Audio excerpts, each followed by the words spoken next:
Hi, Sam. Hello, Governor. How you doing? Hello, Governor. How you doing? I'm not too bad, thank you. I found the state of the news this week has been troubling, depressing, anxiety-inducing. Mm-hmm. But in myself, I am fine. Yeah. And I'm looking forward to our conversation today, talking about something that might have surprised a few of our listeners as well. It might have, I know. It's been a bit of a crappy time going online lately, so I'm hoping that Wholala can create a nice little safe space for people to come have a bit of laugh and listen. This is the episode for it. I mean, if you ever thought Wholala was an unserious podcast before about Doctor Who, like, just you wait for this episode. Let us take it up a notch of unseriousness. Yeah.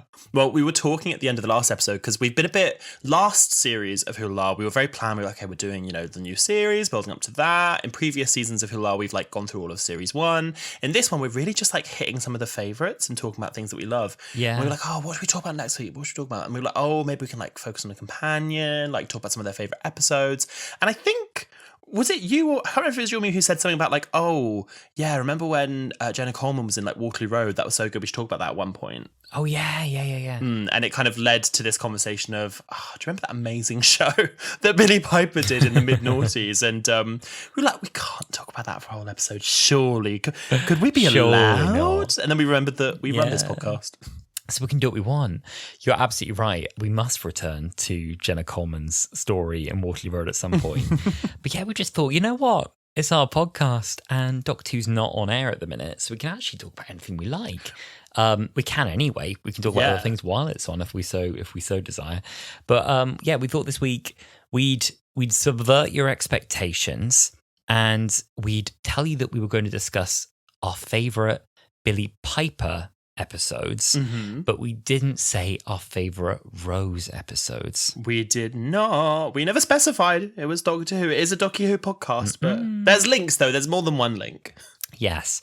So today's episode will contain some adult themes as we discuss The Secret Diary of a Cool Girl. I'm so excited. I came to this very late because obviously when it was on, I was whatever age a child I was, and I was not allowed to watch Secret Diary of a Cool Girl. And I remember watching the odd episode here and there, a bit later in my life and seeing clips online. But it wasn't until last year that I properly went back and I actually watched it front to back, series 1 to 4. And I really, really, it's very much it's a period of its time. It's aged, but I really, really enjoy it. Yeah, it's such good, easy watching. I did a full rewatch about 2 years ago with one of my flatmates, and it's quite Moorish because they are very short episodes. They're only about, I think they're 22 minutes each, so they feel really quick, and it is just it is so bingeable. It is so should do one more. I know. Fancy another one. I was like that. I don't think it was on Netflix because it's on Netflix at the moment, and I don't think it was on Netflix when I did my rewatch. So I was doing it on ITVX, and you got these awful 3-4 minute ad breaks at the beginning, the middle, and the end of every episode. So that made it a lot harder to binge. But I've heard, you were telling me earlier, that it's actually doing very well on Netflix right now. It's doing really well on Netflix. When I watched it, it was on Prime. Yeah. And maybe it still is, but clearly it's gone around the houses a bit. Yeah, it's having a bit of a renaissance at the minute. In recent weeks, it has found potentially a new fan base on Netflix. It's been 17 years since it aired for the first time, which is terrifying. That's mad. And it peaked at 3rd on the most viewed list in July, behind only Bridgerton and Benedict Cumberbatch's new thriller called Eric. Do you reckon Billy knows this? I think she'll probably be aware, yeah. I think what's happened is it's one of those things where something just kind of explodes into becoming a viral moment, and the more that people click, the more it becomes visible, and then the more people click and the more recommendations it gets and the bigger it gets. Do you know what? I reckon it's also come off the back of she's just done Scoop with Netflix, so people who might know her have watched that and been and then it's if you like Scoop, you might like this other thing Billy Piper's been in, and then it kind of snowballed from there. I feel really confident that's what it is, that a lot of people saw her in Scoop, and it probably came up as a recommended underneath that. Scoop was very good too. Very different vibe to Scoop. Very different vibe to Scoop. Scoop was great. It was very good. You know what? Hey, both of them feature wigs. This one does not feature the best wigs in the world. Certainly not as good as the Scoop wig. But I have such a soft spot. This makes me remember how much I love Billy Piper, because I feel like whenever I'm watching Doctor Who, my favourite companion is whichever one's in front of me right now. I'll watch a Martha episode and I'm like, oh, I love Martha. I'll watch an Amy episode and I'll be, oh, I love an Amy episode. But when I see her out of context, because we also had a moment where we were talking about, if we're going to talk about Billie Piper, should we maybe talk about like Penny Dreadful or I Hate Susie or something? And hey, listen, if you like this episode, we got plenty of other Billie Piper filmography to get through. But it's just something about that naughties and naughties as well, like Cool Girl, Billie Piper. It's so good. I think there are two things for me that led us here. One is that like I don't consider this to be Billie Piper's best piece of work. I think I Hate Susie is remarkable. I watched Yerma, which you can watch on National Theatre at Home, which she won an Olivier Award for. That is remarkable as well. And so there's lots more she's done, but those projects tend to come up in kind of the list of things that those projects tend to come up when they introduce Billie Piper as kind of her well-known projects. And Secret Diary of a Cool Girl is almost the thing that it's always omitted. it's omitted. And I don't know if it's that people feel a bit squeamish about bringing it up and are like, should we be talking about that one? Is that one that she'd prefer not to? Is it one she prefer to distance herself from? I feel like she loved it. She was like building it with her friend. Yeah, I think I remember a quote, which I wasn't able to find for this, where she was almost seemed a little bit shy about it. And maybe it was in the context of her and Lucy Prebble both being interviewed about I Hate Susie, which they both worked on. So Lucy Prebble and Billie Piper basically co-created I Hate Susie, and Lucy Prebble is the one who wrote series 1 and 2 of Secret Diary of a Cool Girl. So I don't know if it came up in the context of that interview that they were like, oh, that was kind of, meant to be one thing and it kind of turned into something else. And maybe that's also to do with the fact that Prebble left the show after series 3, and I'll come on to more about other things that Prebble's done as well. Yeah. No, exactly. It's for anyone who has seen it, and I really do recommend you go watch it if you haven't seen it already. Like we said, it's on a million platforms apparently, but it's almost like series 1 and 2 feel very like a unit. Series 3 feels like 1 and 2, but like almost with like a bit of a bigger budget, but still trying to stay the same. And then series 4 just like is in a completely different direction, budget wise, design wise, tonally as well. It's so different. Series 4 is its own thing entirely. It just becomes something totally different. What was your first memory of hearing about this show? Because I'm sure I was aware that pretty soon after Billie left Doctor Who, it was announced that she was going to be doing this. And I remember seeing an ITV2 promo where it was Billie Piper getting in one side of a taxi, and then she starts like undressing or changing her outfit, and it's all very sexy, and then she gets out the other side in a completely different set of clothes, different hair, different makeup, and it was like Secret Diary of a Cool Girl coming soon to ITV2. I remember, because I vividly remember being on holiday and seeing the exit interview she was doing about Doctor Who and being like, oh, this is why I've decided to leave Doctor Who, I want to explore different projects, la la la la. And then I just remember hearing, because I feel like my religious parents were probably trying to like quite shield me from certain things, and I remember like hearing that she was playing a prostitute, and it was a whole scandalous show, and it's like I remember hearing that she was basically trying to like almost rebrand herself from like the kid-friendly Rose Tyler into something, not to say like a more serious actor, because there's a lot of serious acting in Doctor Who, but just like a different type of project. And I just remember being so interested and curious, but knowing I was like, oh, but I can't watch this. Like, I'm not allowed to watch this. This isn't something I'm able to watch. So then when I, had internet access finally, and I would like watch clips of it and see her and Matt Smith together, and I was like, oh my goodness, this is scandalous. Well, this is how they announced it. The BBC News article from February 2007 says Piper set to star in TV sex drama. And it says Belle de Jour began as a web blog with an anonymous woman going into explicit detail about her sex life. Now it is in development as a TV show for Channel 4, I guess that changed, with Piper attached to the lead role. And that's pretty much all they said about it that we didn't know. Yeah.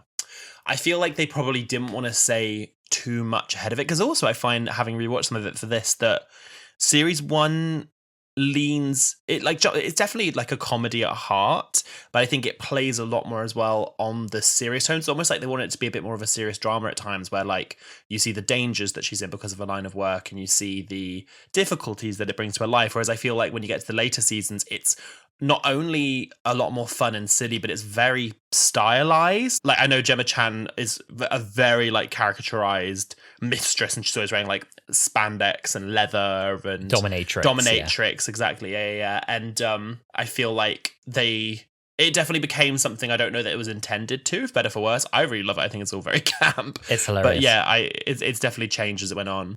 Well, before we dive into The Secret Diary of a Call Girl, we are going to talk about an email we got, which is called The Secret Diary of a Whovian, which I think is quite fitting. It's weirdly fitting for this week. Beautiful gowns. So, as we said on the pod recently, we would love to do a little segment where we talk about your Doctor Who stories. We were calling it Tales of the TARDIS, but we don't want to get sued, so please tell us a new name. Well, we reach out to you lot and we want you to give us your anonymous stories. Now, we actually have a non-anonymous story on this one of the pod. The name is kind of involved in it, and they did tell us, they were like, it doesn't have to be anonymous. But this is from Dalton. They say, "Hello, boys. I've met my first Doctor last year, the stylish Doctor himself, Colin Baker.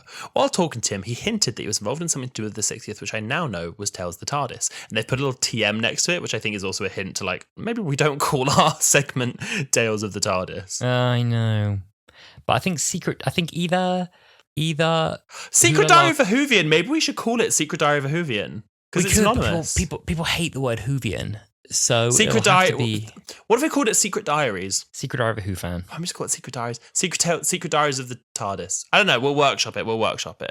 Yeah. So the story continues. When it got down to the signing of my regeneration set, where I collect all my autographs, he asked my name. I said Dalton. He said Colton. I replied, it's Dalton, which he said, sorry, Sultan. This went on for what felt like forever, and I ended up writing it down. I swear to God, he said, "Oh, Dalton, I used to work at a law firm with the same name." Obviously, my name's part of the story, so it doesn't have to be anonymous. The kindest regards, Colton. Joking, Dalton. I didn't know. Did Colin Baker used to work at a law firm? Is that my takeaway? Yeah, he said, "Oh, Dalton, I used to work at a law firm with the same name." So there you go. You know what, Dalton, wow. You're teaching us things. You know how people develop really nice, rich voices as they get older, which is genuinely something I quite look forward to, is Wholala episode 5201. Having a beautiful, bassy voice. But Colin Baker's voice is something I would like to suddenly have appear for me at the age of maybe 80. Yeah, he does have a really like delicious audio voice. No, it's just funny to me. Late. Maybe 60? Yeah, it's just really funny to me that they're all still playing doctors in their 30s, and it's like, "Oh, hello, Ace." Like, Ace! How wonderful.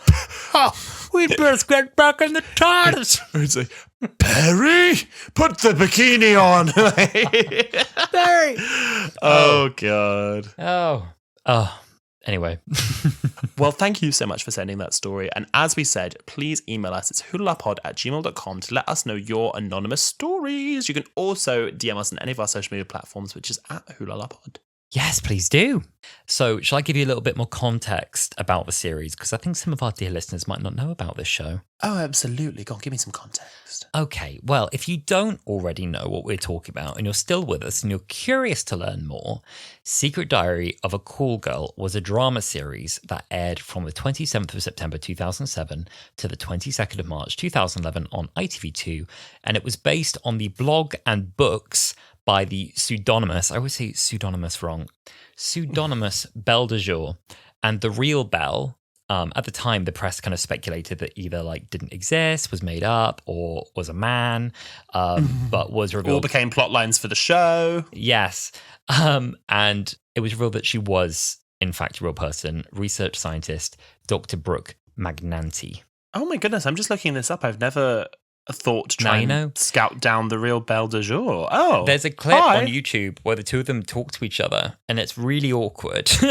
But they have like a sit-down chat, and I think that was one of the things that Billy got to do, even when no one knew who it was publicly, was meet her and talk to her and kind of get into, I guess, her mentality, writing the book, writing the blogs, understand more about her and her motivations. So the show, obviously, you picked this up by now, it stars Billie Piper as Belle. She's a high-end call girl in London.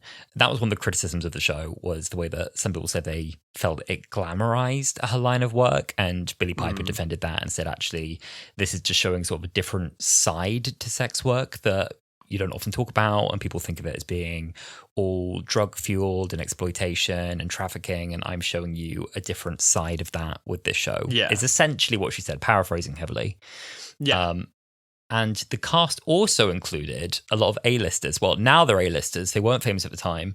Matt Smith, funny enough, is in this. If you didn't already know that, there is a scene which is essentially just the 11th Doctor and Rose in bed. Gemma Chan, Lily James pops up in series 4. She's so young. She's so young. Yeah, little baby. And I think Gemma Chan, Lily James, and Billie Piper, I'm so confident are IRL friends. They're always at like Glastonbury and doing stuff together. Like they actually are mates. We And picture they them like in the park. Yeah, they all bonded because I feel like I don't think Gemma Chan's character got introduced until the final season as well. I know obviously Lily James's was. And it is really interesting that on the back end of 3 seasons of a show, the 4th season, which is arguably like the furthest from what you signed up for, is the one where you kind of discover your lifelong friends. There's something really poetic. I think it's so sweet. It leads me to believe that they were all there and a bit like, listen, objectively, this isn't the best work we're ever going to do. But I'm having a lovely time. How about you? Yeah. And they're like, yeah, I'm having a laugh. Exactly, yeah. No, I can imagine it was fun to make. Yeah. So, as I said, the series was created by Lucy Prebble, and she also wrote the first 2 series. And the series has been compared to Sex and the City by many critics, which you actually said before we started recording, mainly due to its humorous approach to sex. Yeah, it's a weird one because it doesn't take itself too seriously while also taking itself very seriously, which is something I don't think I mean, from the little I have seen Sex and the City, I feel like it never took itself that seriously, whereas this does have, like, we'll talk about it when we get to it, but one of the episodes I watched for this, I almost wanted to skip some of it because it's actually very uncomfortable to watch. Yeah. This one is almost like it's drama first, comedy second, but there are scenes in this which are just outright comedy. They're ridiculous. Oh, you think of like, again, we'll get into it, but like the food fight, like, I'm a goat. Like I'm a goat. Bleat like a sheep. And he's the guy. He's the policeman from Torchwood. Is he? Oh, is he Andy? Yeah, it's Gwen. Oh. It's Andy. Andy from Torchwood. He's like, you're a dirty little sheep. A lot of the show does have moments where, because she's very good at her job, and that's part of the character, is that she's very talented. She's very skilled. She can often help a man find or release or become more uninhibited about his kinks and fetishes and turn-ons and the thing that he needs to get in there. And for one guy, it is to be on the farm again. E-I-E-I-O, baby. E-I-E-I-O. E-I-E-I-O. So Lucy Prebble and Billie Piper, they're actually really good friends. They have worked together on I Hate Susie as well, which is amazing. I'd absolutely recommend that to anyone. Yeah. So they co-created that series together, and then Lucy Prebble wrote that. Lucy Prebble actually went on to do amazing things after the show as well. She has been, I think she's been nominated for or won, but I think 3 Emmy Awards, and was nominated for a BAFTA and 2 Olivier Awards. Dominic. And Well went on done. to be a writer and exec producer for Succession. And I think she also received awards for that. Hey, listen, I love Lucy. I love Lucy. Hey, everyone hates Do you know Susie. that reference? No. Never mind. Oh my goodness. Everyone who's listening to this, I please don't rip know. into us for not knowing what I Love Lucy is. I love Lucy. I don't know any. No, I don't. Oh my What's that? goodness. It was an amazing show from, I think, the 50s with Lucy. Oh, here we go. You are such a clang. Here comes the trolley gay. Clang, clang, clang, and the show. No, it was Lucille Ball's show, and it was just so funny. And there's this amazing scene which got recreated in Will and Grace, and I think on Queer Eye and a million other things, where she's working in a chocolate shop, and these little chocolates go on a conveyor belt with her and a friend. They have to wrap them all, or they get fired, and they start coming really fast. They just start eating them and shoving them down their bra, and a lot of physical female humor that wasn't allowed at the time. Anyway, we're not recapping I Love Lucy, but just let Alison know that he needs to look at it. No, I got some education there. Thank you. I appreciate that. You're so welcome. So, as we've said, this was based on a book called The Intimate Adventures of a London Call Girl, which was itself an outgrowth of a blog called Belle de Jour, Diary of a London Call Girl. And in the book, Belle is a university-educated young woman who went to London in search of a job but couldn't make ends meet. and found that being a high-priced escort created the perfect synergy between her desire to make a lot of money and her avowed love of sex. I know what you're thinking. Wish I'd thought of that. Wish I thought of that. So we've also brought you up to speed because, we love a recap on Wholala. And we love a plot summary. I mean, we wouldn't want any of you to miss out, really. So if you're thinking, you know what, I might get into this Secret Diary Call Girl, and I haven't come across it before, skip ahead this bit because we're about to recap the entire plot of series 1 to 4. Oh, yeah. Spoiler alert, we are literally going to tell you what happens in the entire show. So it's a nice little refresher if you have seen it. But if you haven't seen it, genuinely, go on Netflix, wherever you can watch it, and just give it a watch. It is very, very, very worth it. It's really easy. You can jump in basically anywhere. You don't need to start with episode 1. It's pretty easy to pick up what's going on. I know. There's a unrequited love story that literally goes on throughout the entire series, and if you jumped on it any season, it's still not resolved. It's still happening. Pretty much. Oh, go on, Al. So jump in with the recap. All right. In Series 1, we meet Hannah Baxter, who leads a double life as Belle, a high-class school girl. The season explores how she juggles her secret profession with her personal life, including her relationship with her ex-boyfriend and bestie, Ben. Ben comes to understand Hannah's choices and even offers her support, including participating in her work as part of a foursome.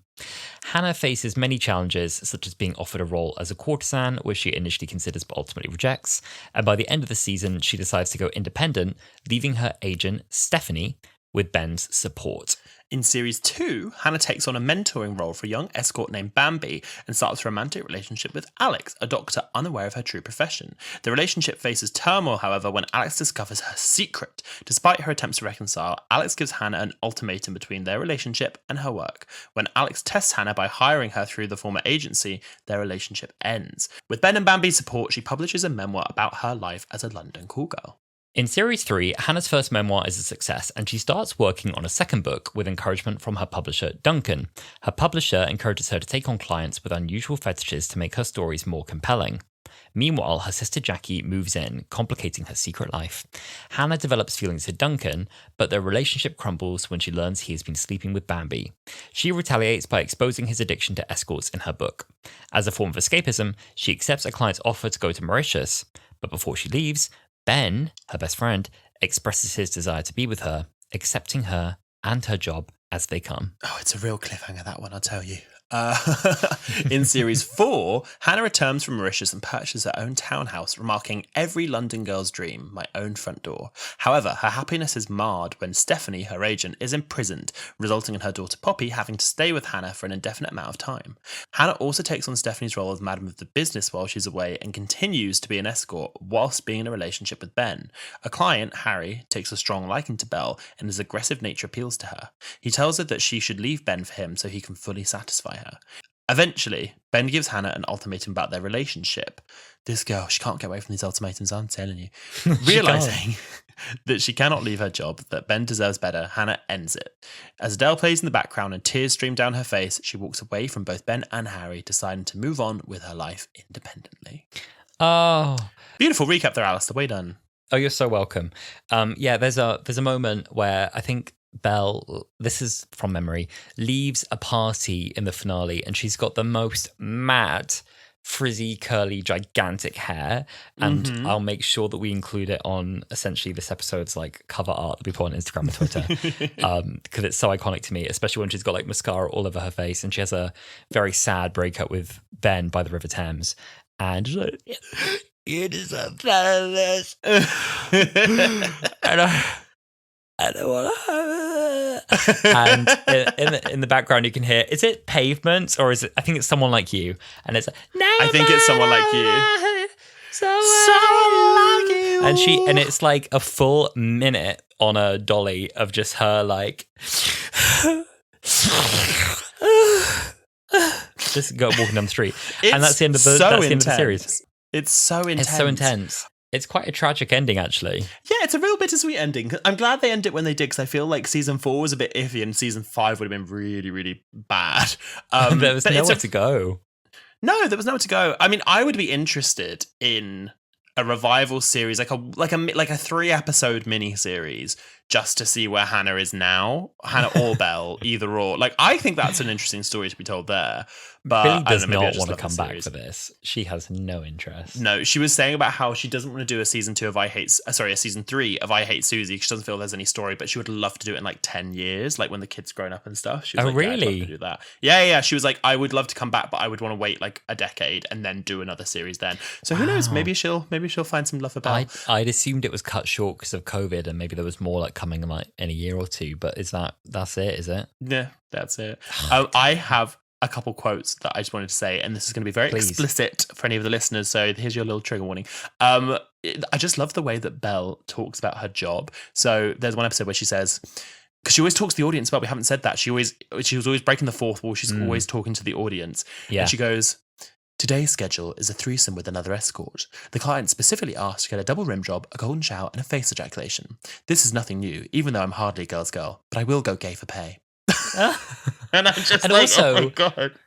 Isn't the client in question Ronnie's dad from the Sarah Jane Adventures? It is, isn't it? Yeah, no, it is. And he's actually a really sweet client. This is a big thing I really love about the show as well, and I'll get into it, about how later in the series it's more about the book. It's that she's doing this to get more stories to the book, but you learn a lot about the different types of clients and like what different type of men want and what they're looking for and what they're looking to get out of this kind of interaction. And I'm not going to say it's educational, but it's really insightful. I think it's an insightful to look into their mind. Yeah, it's so funny. I watched this like far too young, and should not have seen it when I did, but I did, and that's what it is. I'm sure a lot of other people did the same thing because they probably hopped from Doctor Who straight into their teenage years. They're like, Rose is naked.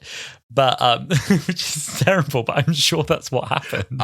I'm sure a lot of people it must be because we were too young, I think, to go into this, but there must have been a group of like, I don't know, 15-year-old Doctor Who fans when Series 2 was on, that then when they were 16 suddenly were allowed to watch post-Watershed TV and this came on. Like, that must have been such an awakening. 2007, honestly, compared to 2006, when you suddenly have Torchwood and Secret Diary on at the same time, Doctor Who got crazy that year. It really did. Doctor Who grew up, I feel like, in that year. Doctor Who really grew up. It really grew up that year.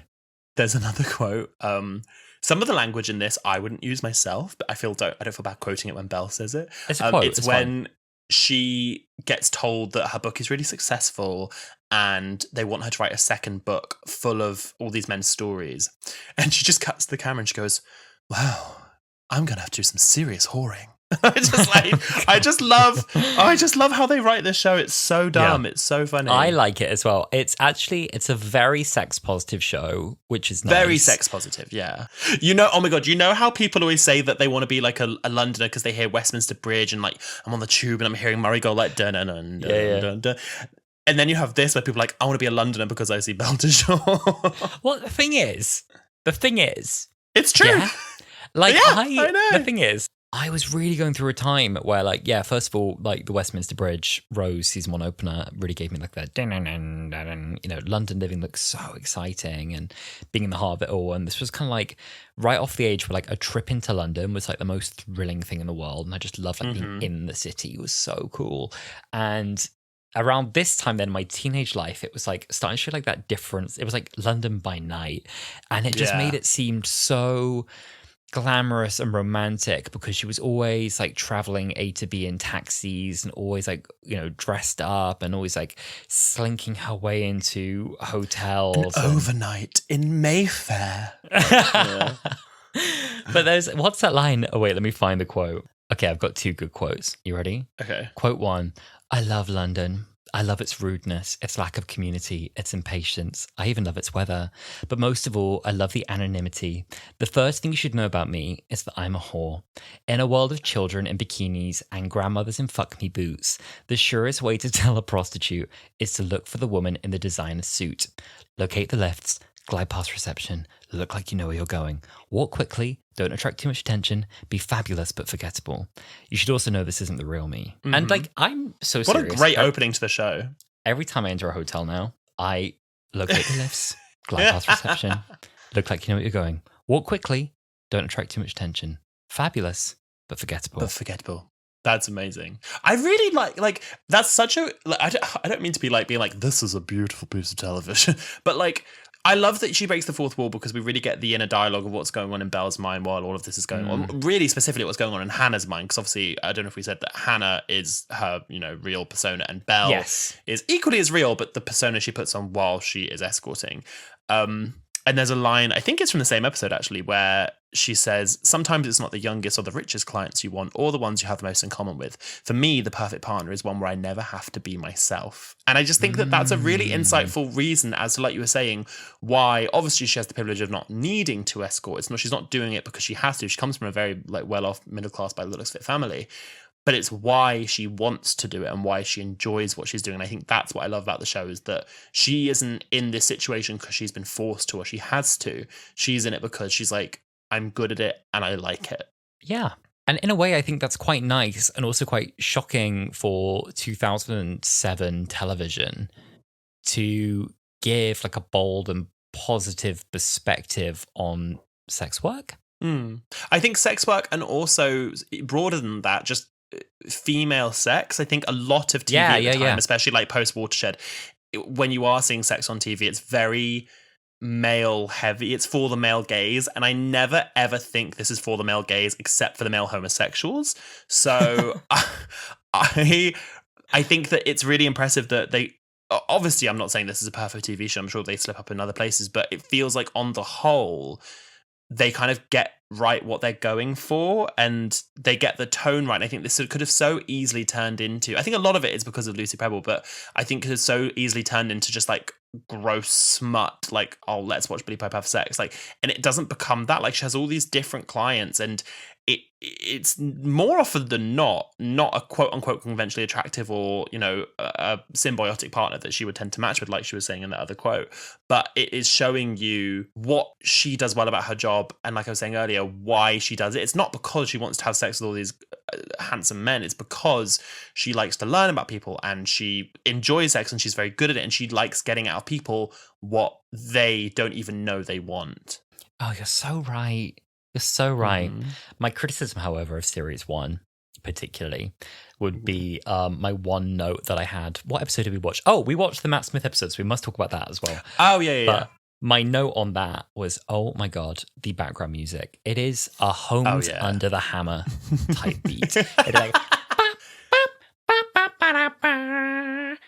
And the camera quality too is atrocious in the first season. It's really awful. Up the game. They get the photography right in the end, but in parts of season 1, it is so disgusting. They try and get these kind of like, just like moments in the life, just like camera, just kind of panning through London people streets. As they are. Yeah, just London streets, like the noise and the grime of it all. But it's just like actually some of the most like unappetizing shots of human beings you've ever seen, completely taken off guard. Like, it's the kind of pictures you accidentally take because you thought you were controlling the volume on your phone, but your camera was open. And you're like, oh my God, what was that? It's horrendous. There's a bit in the episode we watched with Matt Smith where basically Ben tells Hannah that he thinks that she should quit her line of work, and that she'd probably surprise herself with like how much she likes quote unquote normal life. And she's sitting in a park watching all these people on their lunch break. Yes. And it just seemed, which is intentional, it's just like the biggest hell on earth. And she sat there and she's like, I don't want to do this. She's like, I actually don't think I'd enjoy normal life. Yeah. It is like, it does capture like the bleakness of the day to day, and the way that she perceives everyone else to be like running to and fro and just leading very like normal, dull lives with stressy jobs, partners they don't love, kids they don't want. And then she's like, anyway, back to my glamorous life of, black cabs, not mini cabs, black cabs only. In fact, good quote about that, I'll say as well, because I really feel like they make nightlife in London it feels so deluxe, and I love it. And it's also just not how London by night feels at all. So I'm really happy for her. But I always use black cabs, not mini cabs. At least you get a different driver every time. They know what I'm up to, and I know they know. But they still ask me and expect me to lie. It's just a game we play. I love that. This is a good show. It's a good show. in the episode with Matt Smith, I think we'll highlight. I've watched 2 episodes in prep for this. You've watched a couple more, but we'll kind of talk about some specific episodes. This episode opens with she gets woken up in the middle of the night by the mistress who runs the business that she works with, and she's got a bad review online, so she's not getting much work. And she calls him in the night and she says like, "Oh, we've got a client for you. He's fine, like easy job, easy money, and you need the money." And he arrives, and immediately there's a tone of fear, like the way he speaks to her, the way he kind of acts like he owns her because he's paid for her. It makes you very unsettled. He doesn't want her. Normally, she calls the madam to say, "Client's here, he's safe, I'm safe, it's all fine," and he won't let her do that. And I was rewatching it today, and I genuinely wanted to skip it because I was like, "Oh yeah, I remember this bit. I don't want to watch it." And I was like, "No, I need to watch it." And it's moments like that, especially in the early seasons, where you get the real funny, but that is a genuinely frightening moment of sex life. And it reminds me, have you ever seen Paris is Burning? No, which is appalling. I know it's really bad. It's really bad. You should watch it. It's very bad. Well, it's very good. That's very bad. But it highlights a lot of the people who escort because they have to, as a means to an end, because they have no other choice. And that moment really reminded me of some of the moments from that documentary where you see, and in that, obviously, there's a lot of trans girls as well who are put in danger, which are obviously disproportionately put in danger. But it gives me that same sense of fear and like, oh my goodness, she isn't safe here. And luckily what I like about it is it doesn't become trauma porn, the show. She doesn't get hurt. It was like a near escape. She kind of got a bit freaked out. And then that's what instigates the rest of the episode, whereas I feel like if it was someone else writing the episode, they would have had it opened with like her getting, I don't know, it going much worse. I'm glad they restrained it where they did to keep it within the tone of the show, but it gives you the same feeling of fear and what could have happened. Yeah. They changed the tone, I feel, quite a lot by series 4. By series 4, it's less about exploring, I think, in a nuanced way, the complexities of like, how can I have all these normal things I want? How do I balance wanting a boyfriend and dating and being authentic with my family? By series 4, you're still exploring some of those things. At the same time, you're having like cutaway gags. So like, it'll be like, whoosh, and you like cut to a doing moment. And it's like literally camera spins away, funny moment, silly costume, little, cutaway gag, and then back to the action, and then her doing to the camera, ooh, it's but they still explore some of the things like as well, like, this whole relationship that's very toxic that she's exploring with this guy, Alex. There's an unequal power dynamic within that as well. I hate the subplot with the guy from this. I just think he's so abusive, and like it doesn't read like that. Like they play it like she loves it, which I'm sure that's how she's written to love it. I mean. But I'm just watching it as an objective viewer, and I'm like, this man is emotionally manipulative. He's abusing you. He's turning up to your home. Like, it really, I hate it. Yeah, it's icky, and I think start to lose some of what made it interesting by series 4. Series 4 is as well, like it's very pretty and brightly lit, and they've got lovely cameras, and the styling on Billie Piper is phenomenal by that point. But I think that's maybe the part where in that like comedy drama balance, the comedy starts to win out. Yeah. Listen, sometimes when shows get bigger budgets and bigger cast and stuff, it doesn't make it better, and that's okay. That's just how it goes sometimes. Okay. That's how it goes sometimes. I can't relate to any of my other programs, but there we go. No. Do you want to just read us a full episode? Would that help? Yeah. No, can I read the bit that we were saying about earlier about the farmer? Because on paper, it's so funny. Go on. Yeah, please. So that you just have to imagine if you not watched this. Okay, so Rose Tyler meets Andy from Torchwood, and he's very shy, and I think it's his first time hiring an escort, and she's trying to like coax him out and be like, what do you like? And they're having sex, and it's very quote unquote normal, and he doesn't even seem like he's really enjoying it. She's not really enjoying it, and she's kind of like trying to coax out of him like, what do you want? And she's like, what do you want? And he's like, I want to fuck you. And she goes, yeah, I'd like that too. And then they talk a bit about that. And he goes, let's do it like dirty dogs. And she's like, yeah. And he goes, you like this, don't you? You dirty cow. And she's like, yeah. And he goes, you great big cow. And she goes like, oh. And he goes, I'm going to make you squeal. And she goes, yeah, make me squeal. And he goes, I'm going to fuck you hard, you little piggy.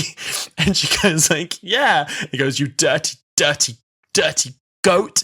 And she goes, oh. And he goes, tell me you're a dirty goat. And she goes, I'm so dirty. And then looks up at the camera and goes, I'm a goat. and then he says, say that you're a cock hungry chicken. And she's like, I'm a cock hungry chicken. And then he says, say you're a dirty you. And she goes, I'm a wait, a what? And she like turns around and he's like, it's a female sheep. And she goes, oh, right. And then he goes, bleat like a sheep, bleat like a sheep. And then she just starts like buying and he's buying.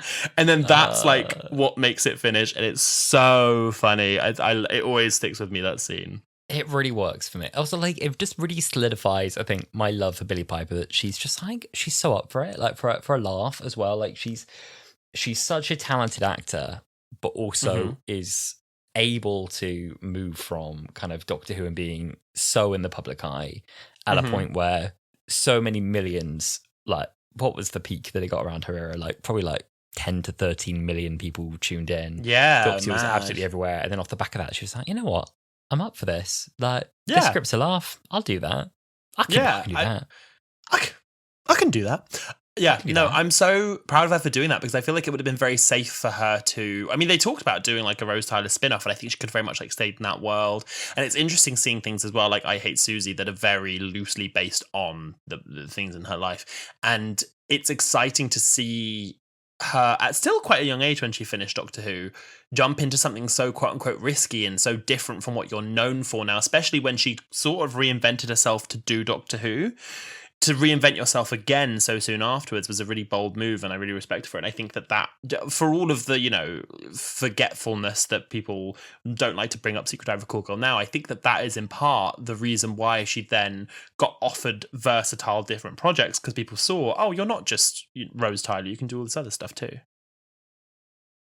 We also mentioned there that we watched the Matt Smith episode. And at one point we were like, should we just talk about the Matt Smith episode? And I think we realised it was 22 minutes long. There just wasn't enough to just talk about. First point I will say, though, actually, I forgot to mention this as well. This is crucial. This is a crucial thing to mention. The theme tune slaps. Oh, it's so good. It's Amy Winehouse. You know I'm no good. The first time I heard that song, Amy Winehouse, was actually after I'd seen Secret Diary of a Call Girl, and I was like, oh, they're doing the Secret Diary theme. That doesn't make me seem very cultured. I didn't realise for so long that it wasn't just the Secret Diary theme. I didn't realise it was an actual song. Yes. Opening title slap as well. I love the scenes of, again, it's like the view out of a taxi, driving around London. I think a part of that has stayed in my brain, actually, as well, every time I'm in an Uber now. Something particularly about driving over bridges in an Uber takes me back to that moment in the opening titles. It just creates like a feeling of like, it's like glamour mixed with a certain like naughtiness. It's the whole secret world she kind of operates within. It's so thrilling. No, I know. There's something, I don't think that they try to say that it's necessarily good that she splits her life between Belle and Hannah, because they show all the problems that makes. But I just loved, I think growing up as well, when I did see bits and pieces of it, I loved the idea that no matter who you quote unquote really were, I feel like Hannah and Belle were equally as real for her. Like, it wasn't that she was playing dress up when she was Belle, it's that she was Belle when she's in certain situations, and she was Hannah when she's in certain situations. And there's a really quite cutting scene when she invites Ben to have the orgy with the couple, and he is kissing Belle, and he says like, oh, come on, you know you want it, Hannah. And she like immediately stands back and she's like, it's Belle, because she doesn't want the lives mixing. She just wants the people who know Belle to know Hannah, vice versa. And I think there's one episode where she bumps into a client that she sees quite regularly when she's Hannah, and it's really like, uh-oh, like a uh-oh moment. And that I always thought was an interesting dynamic. It is. And they show it in fun ways as well. They have Hannah kind of Matt Smith episode. Well, the Matt Smith episode is a great example. That's a great example. I was going to mention the split wardrobe, but the Matt Smith episode as well. That, yeah. So she is tasked by best friend Ben to try living as an ordinary person for the day. And Ben's a little bit annoying because Hannah's quite sure of what she wants and what she wants to do. But this is after that scare with the bad client that he's kind of, I think, not convinced that her line of work is safe, and he can see all the pitfalls, and he's in love with her as well. So he kind of wants her to give it up so that they can run off into the sunset together as a close couple and be happy forever. And while she's trying to have her normal day, she goes shopping in a wedding shop, and the assistant there is the 11th Doctor. And he's actually got the 11th Doctor haircut and all as well. And his voice really does. Is really distinctive. Even watching House of the Dragon now, and I haven't seen the finale yet, so no one will spoil that for me. He is so like his voice is so beautiful and distinctive, Matt Smith, that I'm like, oh, hello, 11. And they hit it off and they end up sleeping together. We don't see that happen, but we see them wake up together the next day. And she's so peacefully in bed. When she has that amazing quote before, because she's given up being a prostitute, and she turns to the camera and she goes, more importantly, I want to start giving it away. And then she's lying peacefully in bed. And then over her shoulder emerges Matt Smith. And he's like stroking her. And she kind of looks horrified. She's like, oh, hi.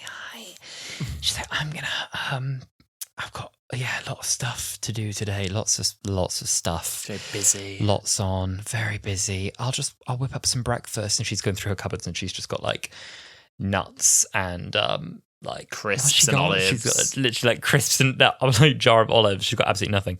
And he goes through her bathroom, and because she's such a clever high class escort, she wears men's deodorant as one of her rules. She's like, never let the man leave smelling like a woman. Like, why would I do that? Like, discretion. And so he goes through her bathroom and he's like, you've got an awful lot of massage oil for, what does she call herself? Her job is like she says she's a legal secretary. Yeah, nighttime legal secretary. And he's like, I know what you are. And she's like, shit. And he's like, you're a masseuse. She's like, yeah. And she's like, right. And he's like, why didn't you tell me? You can always practice on me. And she's just like, people, when they hear you're a masseuse, they assume you're a, I was like, oh, fucking hell.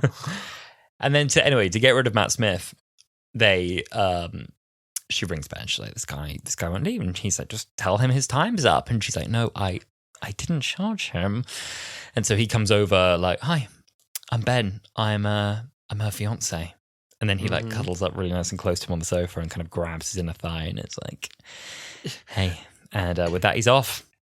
And do you know what? That is exactly the reaction that Matt Smith would have, I believe.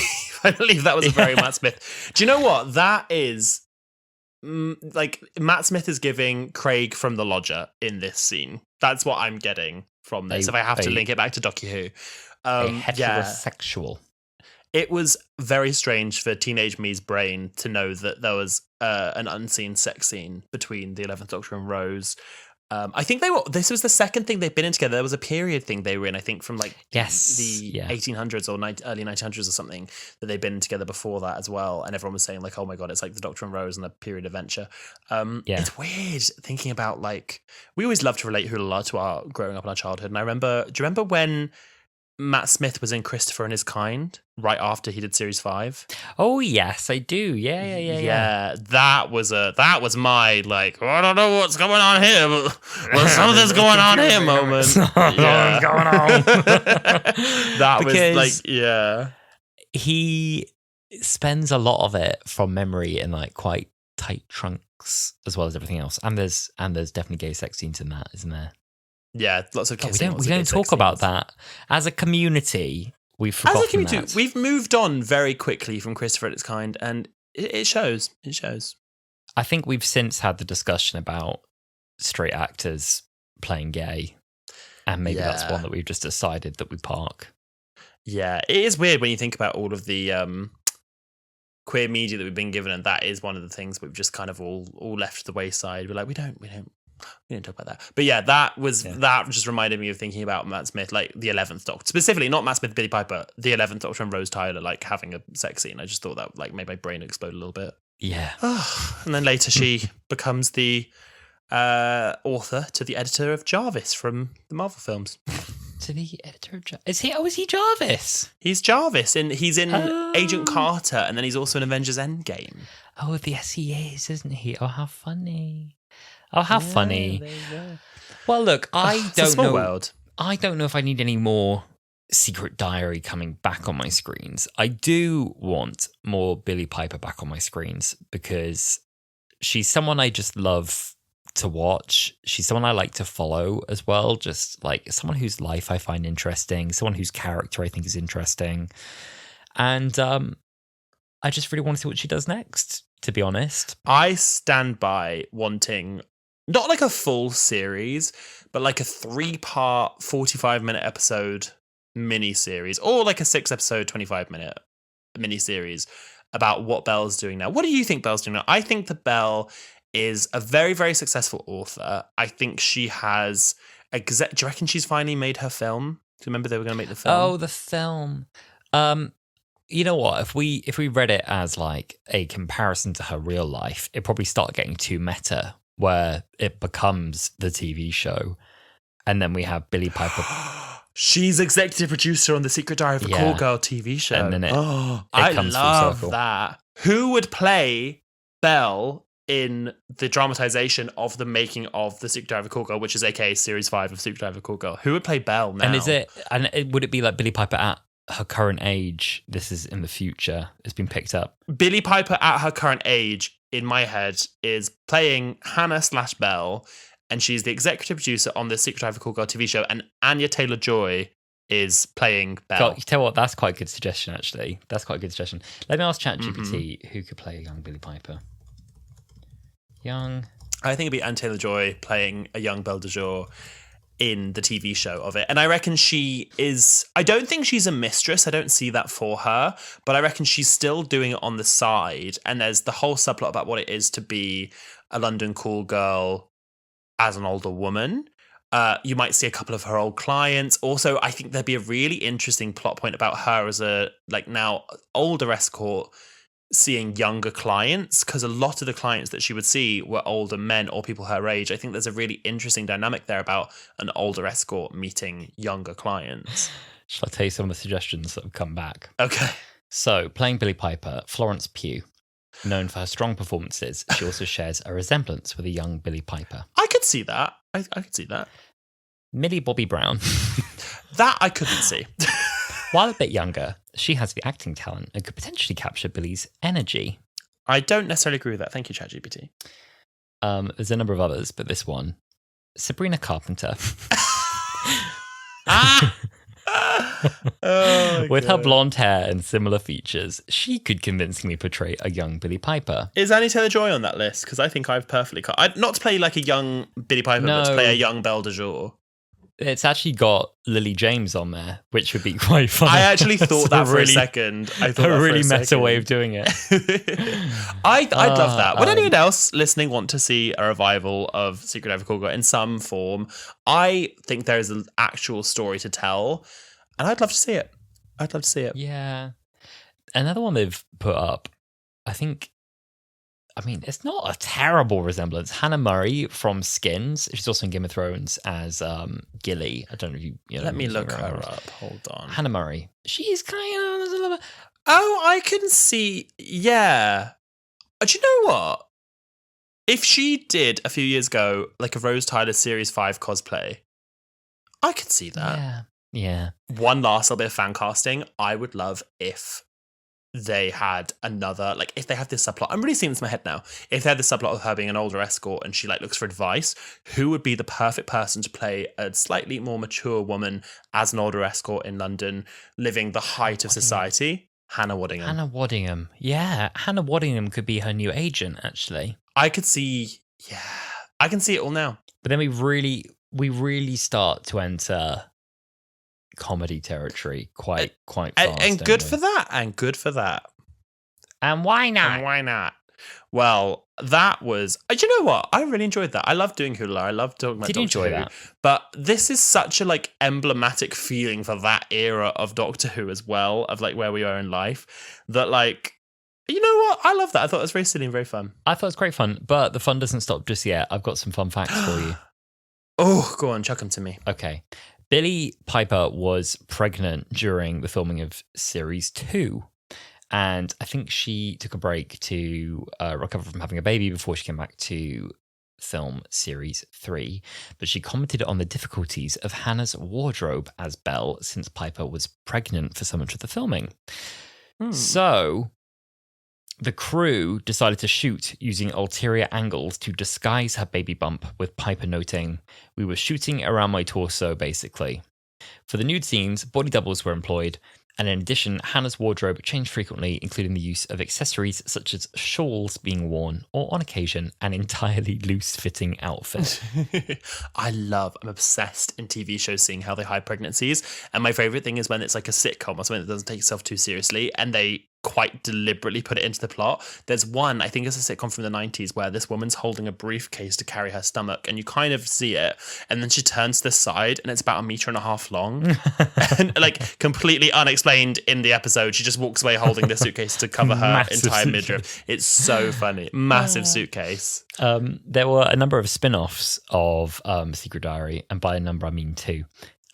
So Were there? in 2012, well, not UK spin-offs. There were Remakes. remakes. Okay.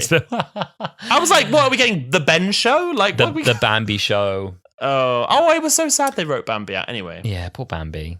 The Chilean TV network TVN premiered a remake that was called Diario Secreto de una Profesional. Can you say that one more time in an English accent now? Diario Secreto de una Profesional. Thank you. And in that one, the cool girl is called Angela, or in real life, Javiera Garcia. Oh, there you go. What was the other remake? And then there is the Dutch remake is called Dagboek van een koolgirl. So it's basically saying the book of the call girl. Dagboek van een koolgirl. And in this one, Anne secretly works as call girl Jolly. Oh, I didn't realize it was this this well received to receive all of these remakes. Yeah, and that one's set in Amsterdam. So apparently the first season of that adapts some scripts from series 1 and 2, and the second season would have adapted the third and final series, but it wasn't renewed. Well, listen, I you know that I'm going to have to go on a little trail. One of my favorite things to do is to look up international remakes, specifically American remakes, I think, of British shows. Like, it just baffles me that there is an American version of like The In-Betweeners, which is just such a quintessentially British show that it's just so mad to me that that exists internationally in some format. It's quite wrong, isn't it? It's something. Can you imagine if they tried to do an international remake of Miranda? We were having this discussion the other day, me and my boyfriend, about Miranda, and he was like, yeah, really didn't like it, found it very embarrassing, found it very cringe. And I think it really depends what family you come from, because, I mean, I was a Miranda household. I was a Miranda household as well, and I don't know whether you sort of know those kind of characters in your life, whereas I feel like in our house, everyone would scream at Miranda. That was like, I loved it. Peak bloody humor. It was just silly. It was quite safe humor. It was very silly. Like, in my house, we didn't really watch like The Royal Family or what was it? Not Barcelona. What was that TV show where it's a Spanish holiday destination? Benidorm. I didn't watch Benidorm. I didn't watch The Royal Family, but we love Miranda. yeah, We love Miranda. yeah. Miranda was just, I thought it was good, silly humor. There you go. Such fun. And I don't think they milked it for too long. Maybe a little bit too long when they started doing the fitness DVDs. That I would agree. Well, thank you so much for joining us on this fun little trip outside of the Hooniverse to revisit the naughty show Secret Diary of a Call Girl. Now, next week we are diving back into the Hooniverse, but we're not landing on Doctor Who. We are featuring another spin-off. We're going to be watching one of our favourite episodes of the Sarah Jane Adventures. Yes, we are. And are we giving away what it is, or is it a surprise? No, we'll tell them. You know what? We've had too many surprises. Let them know what it is. Oh, okay. It's going to be the Temptation of Sarah Jane? Temptation. Yes. I wasn't sure if it was the first one or the second one. Yes, the Temptation of Sarah Jane. Yes, exactly. We've already done Whatever Happened to Sarah Jane. It's an amazing trilogy in the Sarah Jane Adventures, and if Sarah Jane hadn't passed away at the time she did, Russell had plans for the Trickster to be a big part of Series 5, and they've been name-dropped recently, so we wanted to go back on the Tricksters episode. So we're going to be looking at the Temptation of Sarah Jane, and then maybe soon afterwards we're going to visit a little wedding. A wedding venue we've just been to, actually. So Yeah. I mean, I feel like the Trickster at this point is your specialist subject. So I'm ready. I said He's that was ready. determination. Oh, he's ready. Before we get there, please let us know what you thought of this episode and what you think of the Temptation of Sarah Jane. You can reach out to us on all of our social media platforms, which is at Wholala Pod.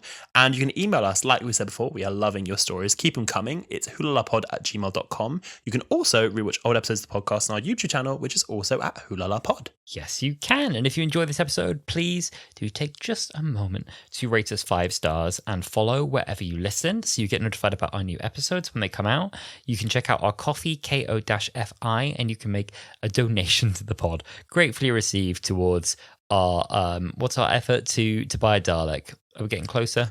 Yeah, at like $4,500, we're going to try and buy a Dalek. Yeah. So we'll let you know. We'll let you know how that gets on. And best of all, you can share this podcast with someone who you think might enjoy it. So if you know a Doctor Who fan who might want to hear our silly take on episodes that we love, or indeed someone we can evangelize to about Secret Diary of a Cool Girl, then go ahead and share this with them.